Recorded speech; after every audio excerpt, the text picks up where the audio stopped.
আসসালামু আলাইকুম viewers, welcome to Tamanna's kitchen. চলে আসলাম নতুন আরও একটি রেসিপি নিয়ে। আজকে আমি আপনাদেরকে তৈরি করে দেখাবো কাঁচা আমের বার্নিজ আচার। কক্সবাজারে এই কাঁচা আমের বার্নিজ আচারটি পাওয়া যায়, আর যারা কক্সবাজার গিয়েছেন তারা সকলেই এই আচারটা খেয়েছেন। আর এটা কিন্তু খেতে খুবই মজা আর বানানোও খুবই সহজ। তাহলে চলুন ভিউয়ার্স, দেরি না করে রেসিপিতে যাওয়া যাক। তো প্রথমে এখানে আমি 1 কেজি পরিমাণে আম নিয়েছিলাম।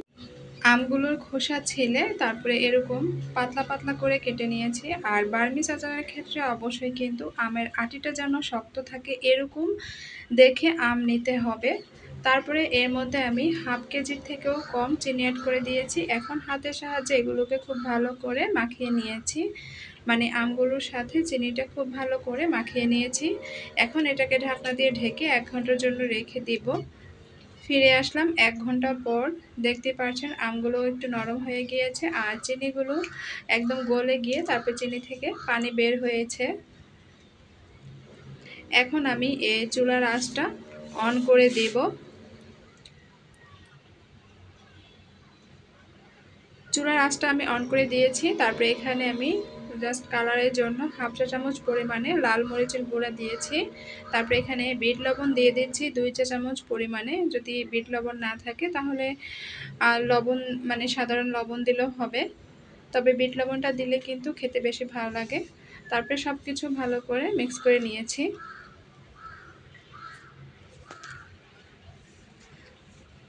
তো দেখতেই পাচ্ছেন খুব ভালো করে আমি সব কিছু মিক্স করে নিয়েছি। আর চুলার আঁচটা কিন্তু আমি এই পর্যায়ে অন করে দিয়েছি। আর দেখতেই পাচ্ছেন আমি এগুলোকে অনেকক্ষণ ধরে রান্না করেছি, প্রায় 10 মিনিটের মতো। তারপরে এগুলো চিনিটা খুব ভালোভাবে গলে গিয়ে একদম শিরার মতো হয়ে গিয়েছে, মানে আঠালো আঠালো। তারপরে এটাকে ভালো করে নাড়াচাড়া করে দিতে হবে। তারপরে এর মধ্যে আমি 2 টেবিল চামচ 5 ফোড়ন আর 3টি শুকনো মরিচ, এগুলোকে শুকনো খোলায় ভেজে তারপরে এগুলোকে আমি গুঁড়া করে নিব। আর এ পর্যায়ে কিন্তু আমার আমের আচারটা অনেকটা হয়ে গিয়েছে। এখন আমি সে ভেজে রাখা 5 ফোড়নটা গুঁড়া করে রেখেছিলাম, সেখান থেকে আমি এখানে 1 টেবিল চামচ পরিমাণে দিয়ে দিয়েছি। এখন আবারও সব কিছু ভালো করে মিক্স করে নেব। এই আচারটা কিন্তু হতে খুব বেশি সময় লাগে না, একদম ঝটপট বানানো যায়। আর কোনো রকম তেল ছাড়া আপনি এটাকে ফ্রিজে রেখে 1 বছর সংরক্ষণ করতে পারবেন। তো এখন এটাকে আমি আরেকটু কষিয়ে নিচ্ছি। এখন কিন্তু আচারটা হয়ে গিয়েছে। আমি এখন আচারটাকে নামিয়ে নিব, নামিয়ে ঠান্ডা করে নিব।